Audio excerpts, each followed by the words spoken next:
And as I share a little bit about my story, you will understand why I focus on Superwoman.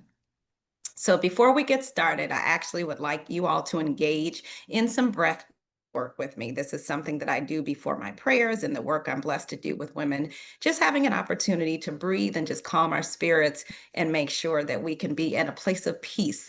And so the breath work that I have been blessed to learn about is just really breathing in for 4 seconds, something that you want, and breathing out for 8 seconds, something you do not want. So you breathe in peace and breathe out chaos. Breathe in calm, breathe out disappointment, anything that you think of. But we're just going to do 3 rounds of that together. So I want you to engage in that with me. So if you want to just close your eyes, we're going to breathe in and breathe out. Breathe in and breathe out. Last round. Breathe in and breathe out.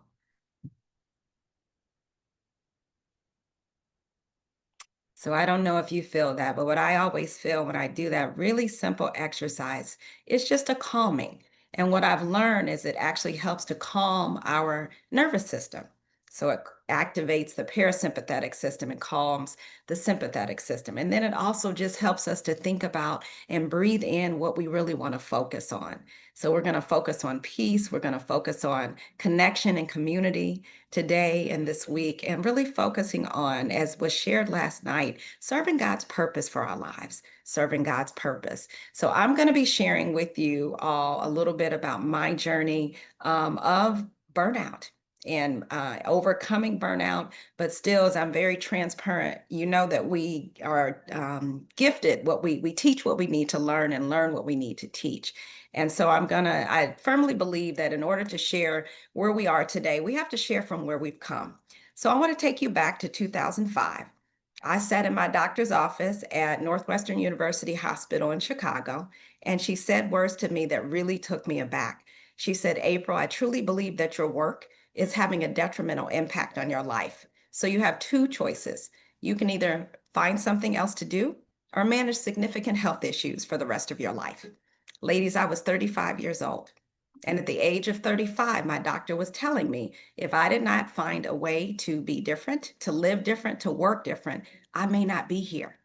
And so the picture you see of me on the left is actually, I was in Cape Town, South Africa, and it was my 40th birthday. And I literally was on the top of the world, but at the lowest point in my life.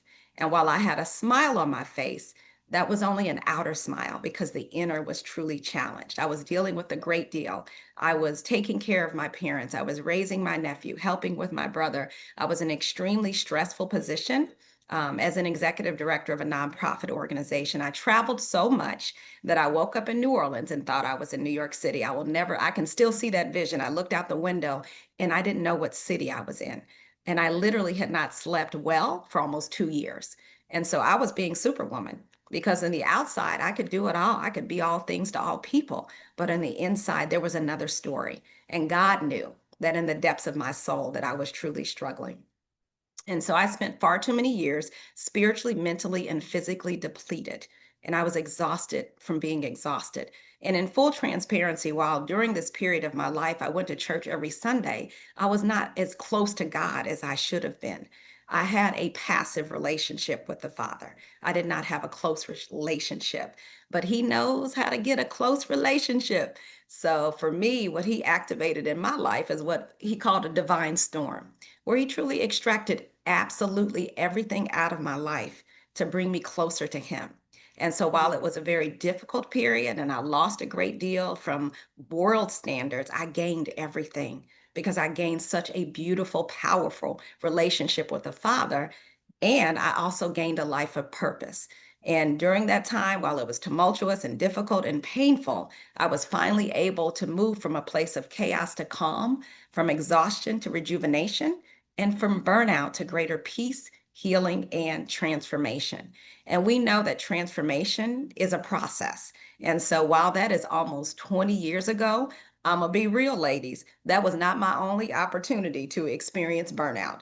because that is something from a foundational perspective that I have dealt with for many, many years. But I'm so grateful that I've learned how to manage the challenges that I face in my life, the challenges that we all face in our lives, to learn how to take care of ourselves better.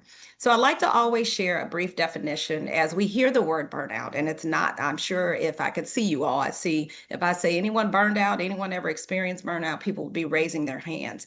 But this is the simple definition that I always like to share, that burnout is a state of emotional, physical, and mental exhaustion. It's caused by excessive and prolonged stress. Now, we know we're all going to experience stress in our lives. It's impossible to be in this world, in this earthly realm, to not experience stress. But the difference with burnout is excessive and prolonged stress. And it occurs when we feel overwhelmed, emotionally drained, and unable to meet constant demands. So I'm going to let that settle for a second, because someone in the room might be experiencing burnout now. You might have experienced burnout in the past. And I'm going to share with you wisdom and guidance that God has often said to me. Let's give ourselves grace. Let's give ourselves grace. Let's give ourselves a whole lot of grace, because we know that life can be challenging, life can be difficult. And we might be in that experience right now or have experienced it in the past. But just to know that there is a way.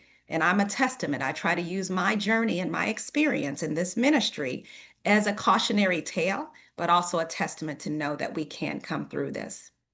So when we think about burnout in women, and we know we are unique creations and that we are innate caregivers and we can take care of everybody else, but the person that doesn't often get taken care of is ourselves. And so a couple of the large consulting firms have done some studies about women at work. And then also just the issue of burnout in women. And this study from Deloitte Consulting focused on 5,000 women across 10 countries.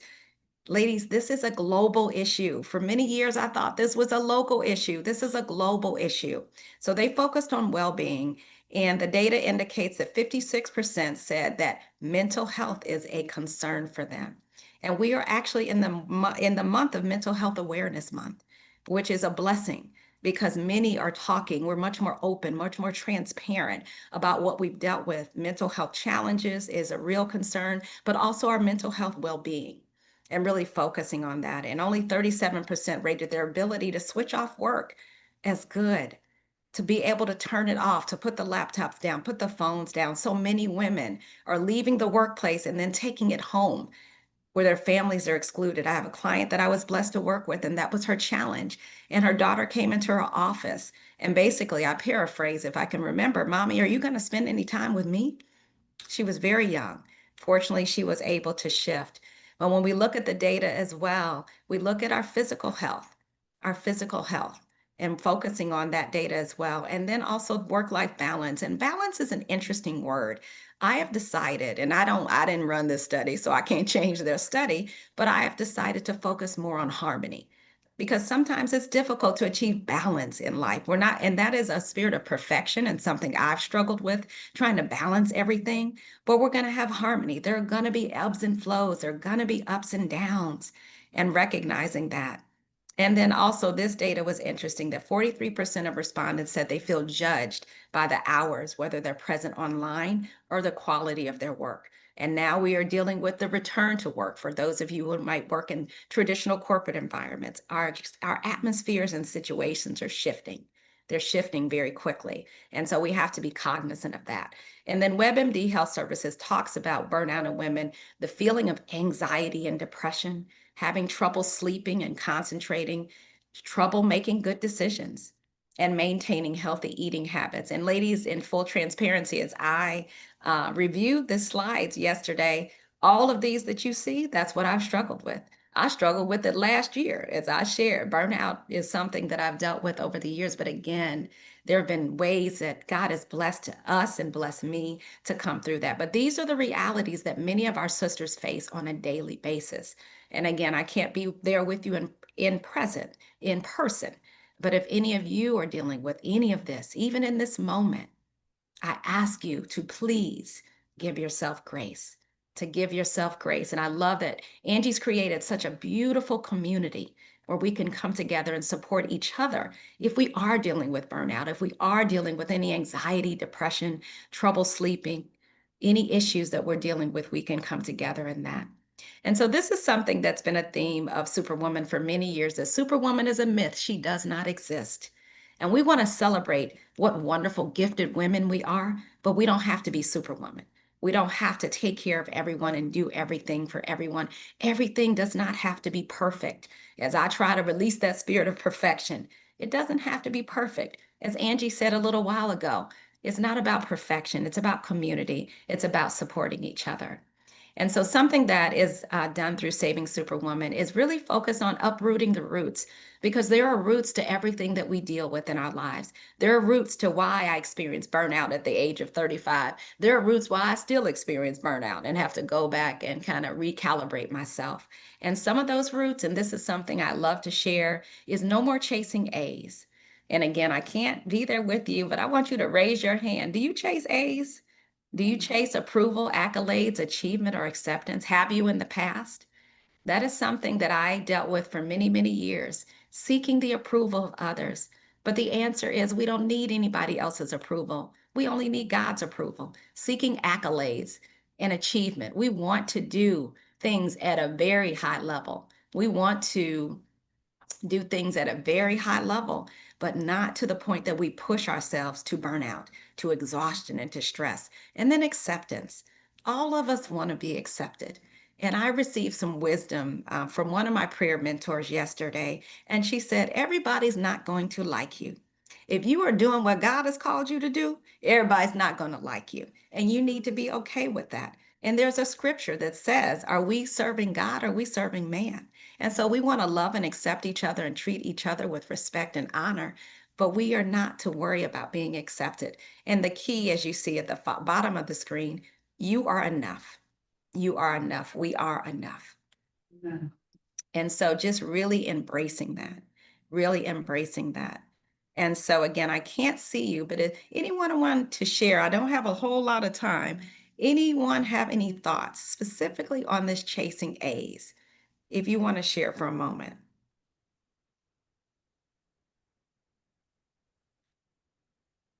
Okay, we'll keep going. Hold on. Oh, there. Here we go.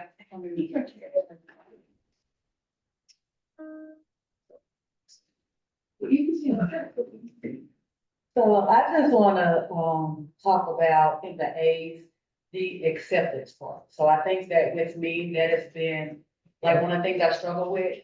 And it was because like just not having that acceptance as a kid or in my family, like nobody else around me is going to accept.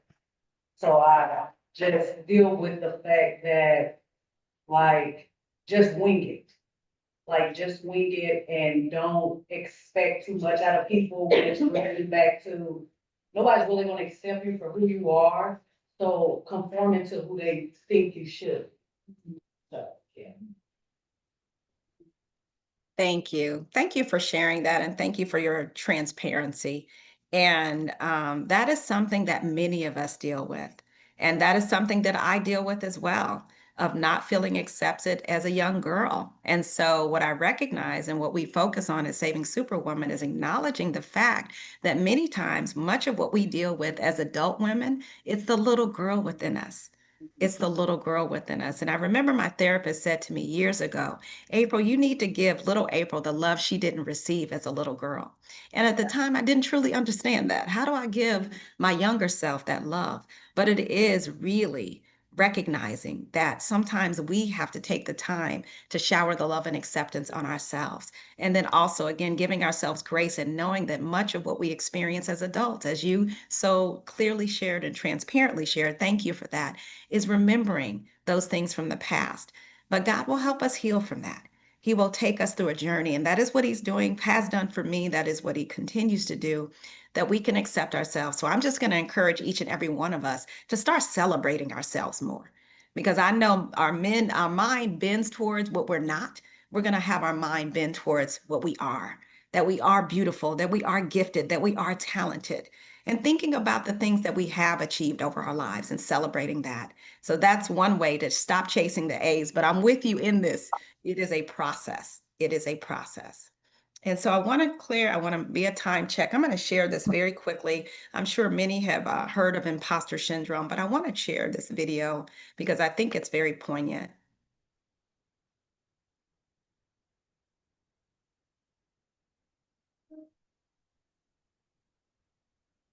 To enter into an elite school when your high school counselor has told you're not good enough, when all of society sort of looks at kids of color or kids from poor communities or rural communities as not belonging. I, like many others, walked into that school with a stigma in my own head. More young people nowadays call it imposter syndrome. I don't know if they call it that in Britain, where kids like me feel like they don't belong. And I had to work to overcome that question that I always ask myself, am I good enough? And I write about that. That's a question that has dogged me for a good part of my life. Am I good enough to have all of this? Am I good enough to be the First Lady of the United States? And I think that many women, and definitely many young girls of all backgrounds, walk around with that question. But how I overcame that is how I overcome anything: hard work. So whenever I doubted myself, I just told myself, let me put my head down and do the work. And I would let my work speak for itself. And I still find that I do that. I still feel that at some level I have something to prove because of the color of my skin, because of the shape of my body, because of who knows how people are judging me.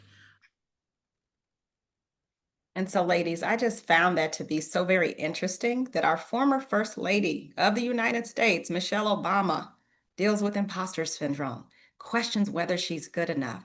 So, what that acknowledges, it doesn't matter what level of achievement we have, that inner peace. And I remember Angie taught about that inner critic years ago. That inner critic, I learned that first from her. That inner voice that tells us we're not good enough. But we got to come back at that voice and say, we are good enough, that we are good enough. We have to speak those things that are not as if they are. We have to allow our mouths and our voices to guide us, to guide us. But I found that to be really interesting that even Michelle Obama felt like she was not good enough, that she was not good enough. So again, I want to there, the last time, few minutes that we have together, the last 10 minutes, I want to share some quick strategies. And I'm going to walk through this very quickly because I would like to just close out to see if anyone has any questions they would like to focus on. But something that I came up with that is helping me, well, Holy Spirit, God helped me to come up with the burnout factor prevention strategy. Sometimes we just need to stop.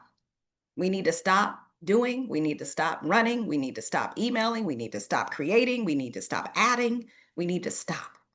We need to stop. And then spend some time, rest, reflect, and recalibrate. Naps are a strategic priority and a strategic gift. Little ones, I don't know who got little ones in the room. Naps are gifts. I remember my nephew when I would tell him to go take a nap. I don't want to. Naps are wonderful. I took a nap after church Sunday. It was so good. But sometimes we need, and even if you don't fall asleep, we need to rest because we know that from a place of rest, we can go into a place of reflection and then recalibrate.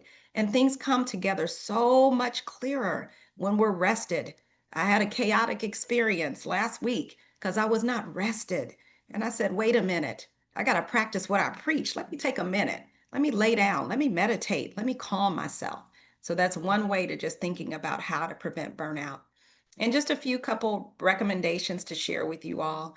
We really have to make taking care of ourselves our first priority. I know that's easier said than done, but we have to be our first priority. If we don't take care of ourselves, nobody's going to do that for us.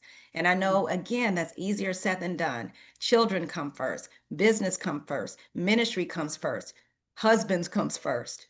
We have to come first. You see that picture there? That's chaos.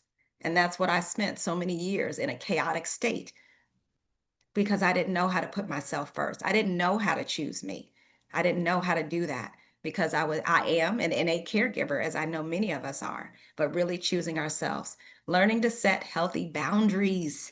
This is something that we need to do, to be okay to say no and allow people to say no to us.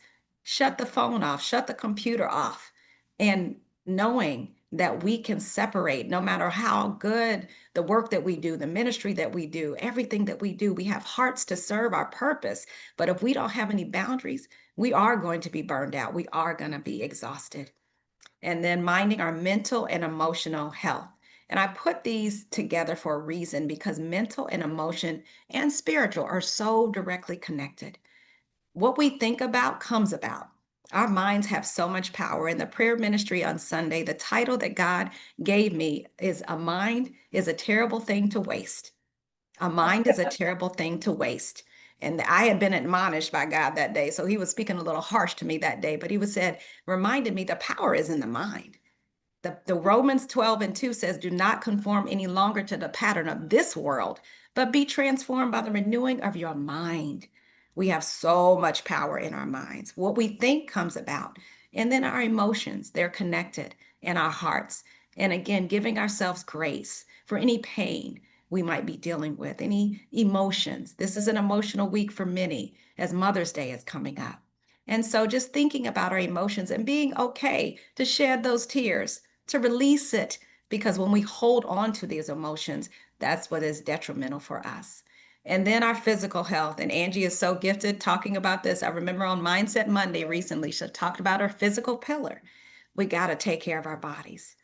And that is exercise and getting good water and all of those things, but it's also what we put in our bodies. Sugar is not, I'm not even going to speak what I was going to say. Sugar is wonderful in moderation.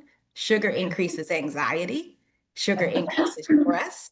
And while it's wonderful, I love a good dark chocolate cake. That's not going to help me right now in this season of life at 54 that I'm sure somebody can relate to when we're 54. Can't do the sugar. I remember my gynecologist said, sugar, bread, and wine, April. Sugar, bread, and wine. If you eliminate that, that helps this season of life. And she said some of her patients said, that's okay, I'll just be hot. And my girlfriend said that to me as well when I told her, heavy greens, if you eat a lot of collard greens and heavy greens, that'll really help. She said, that's all right, I'll just sweat.